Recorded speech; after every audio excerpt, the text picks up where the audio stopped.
लखीसराय जिले के मंथना भवन में लखीसराय के जिलाधिकारी मिथिलेश मिश्र की अध्यक्षता और इनके निर्देश पर आपदा प्रबंधन सह एडीएम सुधांशु शेखर की अगुवाई में आपदा को लेकर एक प्रेस वार्ता कर एक बैठक आयोजित किया गया। इस बैठक में आपदा को लेकर काफ़ी गंभीर बने रहने के कई विभाग को आदेश जारी किया है, जबकि इस बैठक में जनसंपर्क पदाधिकारी विनोद प्रसाद, डिप्टी कलेक्टर शशि कुमार, कार्यपालक पदाधिकारी अमित कुमार शामिल हुए। बता दें, कई जगहों पर चापाकल चालू की स्थिति में लाने पानी को लेकर हुए परेशानी संबंधित कई बातें की गई है। इस प्रेस वार्ता में कुल 11 सूत्री पर परिचर्चा कर निर्देश दिया गया। हालांकि इस संबंध में एडीएम ने क्या कुछ कहा, सुनते हैं।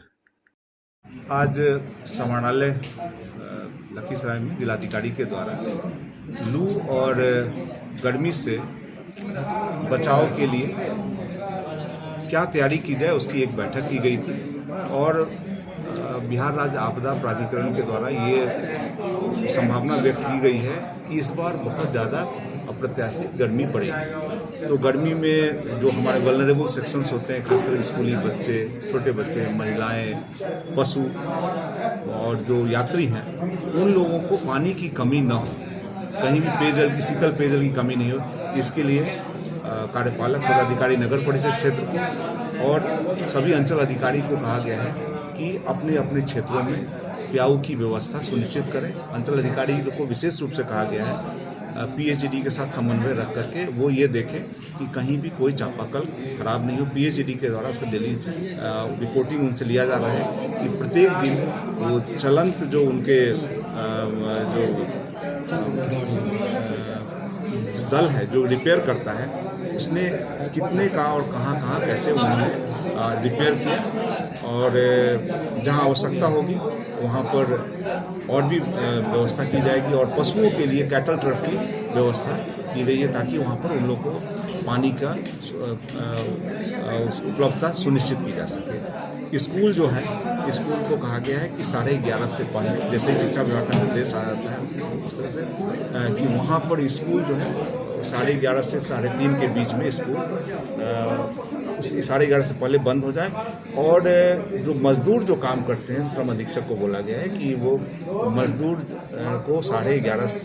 से 3:30 के बीच में मजदूर ना काम करे और जो यदि काम करने पहले भी जाते हैं वो पेट में पानी और भोजन रहे। यदि नहीं रहने पर संभावना रहती लू लगने की। यदि लू लग भी गया है तो उसके लिए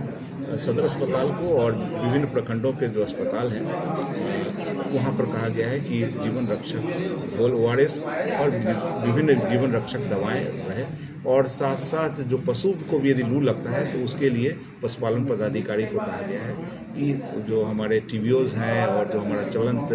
चिकित्सालय है उसका मूवमेंट रखेंगे और जो जानकारी मिलती है तुरंत उसको अटेंड करेंगे ताकि जान और माल, व्यक्ति की और पशुओं की इसकी क्षति को हम लोग इसको कम से कम कर सकें और गर्मी के और लू के प्रभाव से किसी का क्षति नहीं। आदिवासी इलाकों के लिए आदिवासी इलाकों के लिए विशेष रूप से बढ़ाया गया है, खासकर जो कोल क्षेत्र है हमारा सोरगढ़ा का और चानन का, जो आदिवासी बहुल क्षेत्र है, अनुसूचित जनजाति जाति दोनों पर जाएगा कि वहाँ पर पानी की कमी नहीं रहे, पशुओं के लिए भी नहीं है और मनुष्य के लिए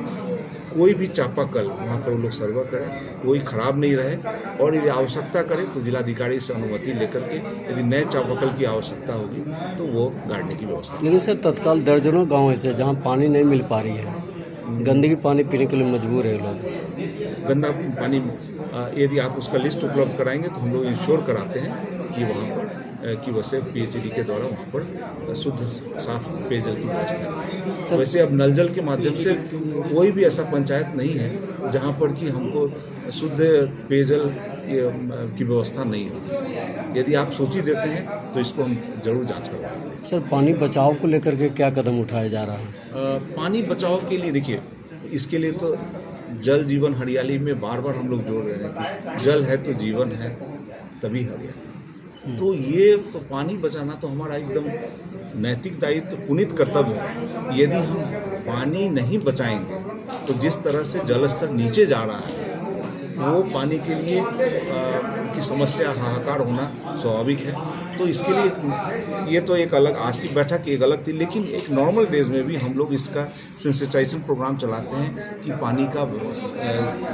जगह जगह हम लोग इसके लिए जितने भी सरकारी दफ्तर हैं, बाहर भी हम लोग कह रहे हैं कि आप इसके लिए सब सरकार की तरफ सब्सिडी भी दी जा रही है कि हम लोग जो जितना जो वाटर टेबल नहीं डाउन हो, तो जो वर्षा की जो पानी होती है उसको हम लोग उसको क्या कहते हैं, हम लोग व्यवस्था करते हैं ना, rain water, right rain water harvesting की सारे हमारे सरकारी भवन में रेन वाटर हार्वेस्टिंग की व्यवस्था है। उसी तरह से लोगों को भी ये इसके लिए जागरूकता दी जा रही है कि अपने घरों में भी जो वर्षा जल है वो एक जगह रेन वाटर हार्वेस्टिंग की तरह एक जगह सम्प में जमा हो जाए और उसका नॉर्मल डेज में हम लोग उसका इस्तेमाल कर सकें।